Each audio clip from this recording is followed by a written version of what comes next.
يا أيها الذين آمنوا أطيعوا الله ورسوله ولا تولوا عنه وأنتم تسمعون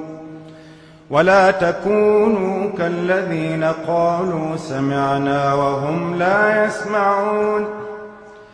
إن شر الدواب عند الله الصم البكم الذين لا يعقلون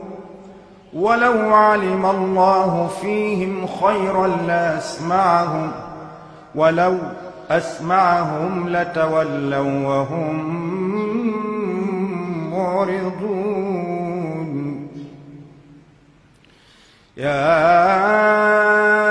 أيها الذين آمنوا استجيبوا لله وللرسول إذا دعاكم لما يحييكم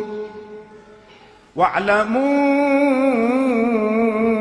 أن الله يحول بين المرء وقلبه وأنه إليه تحشرون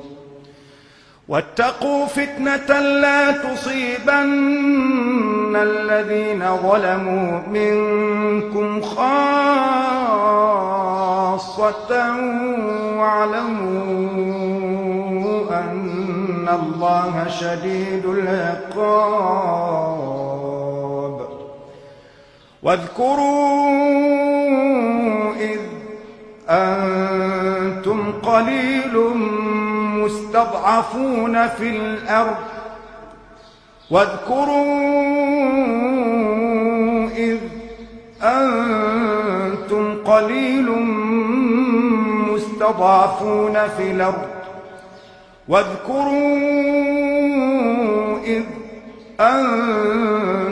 قليل مستضعفون في الأرض تخافون أن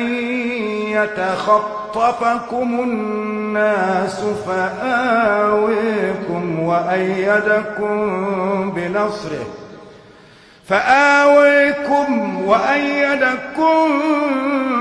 بنصره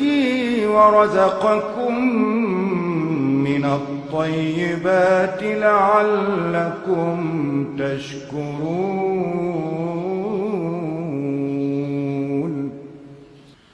يا أيها الذين آمنوا لا تخونوا الله والرسول وتخونوا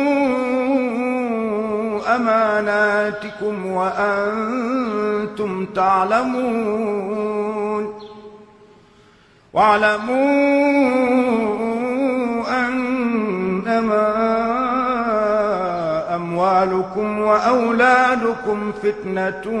وأن الله عنده أجر عظيم يا أيها الذين آمنوا إن تتقوا الله يجعل لكم فرقانا ويكفر عنكم من سيئاتكم ويغفر لكم والله ذو الفضل العظيم وإذ يمكر بك الذين كفروا ليثبتوك أو يقتلوك أو يخرجوك ويمكرون ويمكر الله والله خير الماكرين وإذا تتلى عليهم آياتنا قالوا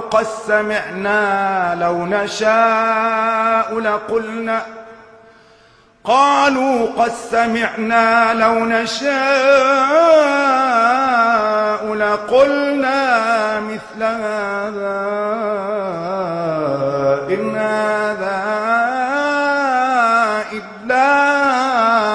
أساطير الأولين وإذ قالوا اللهم إن كان هذا هو الحق من عندك فأمطر علينا حجارة من السماء أو ائتنا بعذاب أليم وما كان الله ليعذبهم وأنت فيهم وما كان الله معذبهم وهم يستغفرون وما لهم ألا يعذبهم الله وهم يصدون عن المسجد الحرام وما كانوا أولياءه